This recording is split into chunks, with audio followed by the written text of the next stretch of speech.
मनुष्य के रूप में जैसे-जैसे हमारे भीतर मन विकसित हुआ, जो कि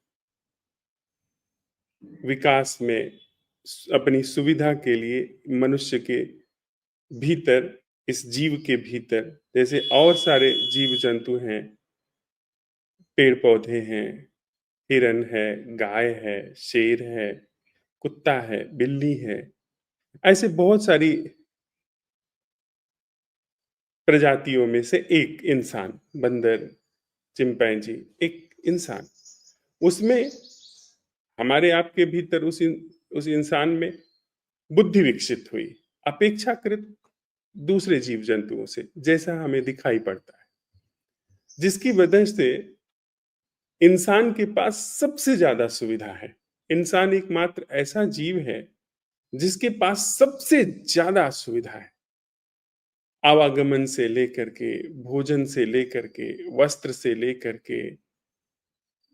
हर चीज में, संचार से लेकर के हर चीज में उसके पास अन्य सभी जीव जंतुओं से, जो कि धरती पर पाए जाते हैं, सबसे अधिक सुविधा है। वह बुद्धि से संभव हो सका है। जैसे जैसे विचार, यानी एक आभासीय तंत्र, एक तंत्र जो कि किसी भी चीज का एक एक आभासी क्लोन बना सकता है। जैसे मैं अपने पड़ोसी को अपने सामने नहीं देख रहा हूं, अपनी माँ को अपने सामने नहीं देख रहा हूं, लेकिन मेरे भीतर उसका क्लोन, यानी उसकी छवि बड़ी आसानी से छप सकती है, छपी ही हुई है। ये है बुद्धि की क्षमता, कि बुद्धि किसी भी चीज के एक आभासीय स्वरूप को गढ़ सकती है। उस आभासीय तंत्र यानी बुद्धि, उस आभासीय तंत्र की भूमि चित्त, उस आभासीय तंत्र का अपना आकाश यानी चित्त का आकाश, जो कि आभासीय रूप में निर्मित हुआ है, नहीं असल, काल्पनिक रूप से निर्मित हुआ, कल्पनाओं में निर्मित हुआ। उसने एक तरफ तो जो शारीरिक जीवन है उसमें बड़ा सहयोग प्रदान किया, भाषा उसी से निर्मित हुई है, उसी काल्पनिक घटनाक्रम से, उसी आभासीय घटनाक्रम से भाषा विकसित हुई है, उसी से नक्शे विकसित हुए हैं, उसी से बहुत सारे प्रबंध तंत्र विकसित हुए हैं, उसी आभासीय तंत्र से। साथ ही उस बुद्धि के द्वारा एक और चीज भी विकसित हुई, जिसका नाम है अहंकार।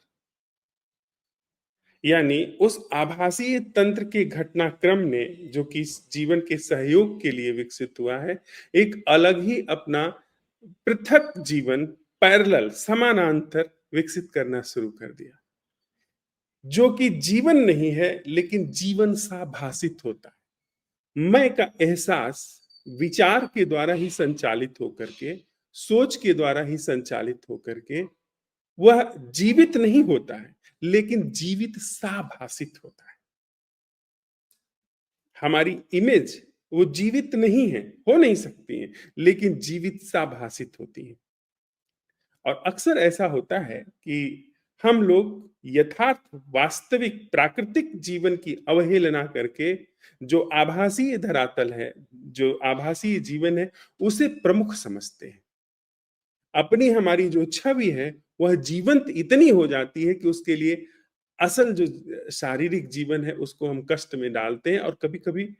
उसको मार भी डालते हैं। एक दूसरे की हम हत्या कर देते हैं। सारी दुनिया में वॉर्स हो रहे हैं, आत्महत्या लोग कर लेते हैं, एक दूसरे को जान से मार देते हैं, और बड़े पैमाने पर भी हत्याएं होती हैं,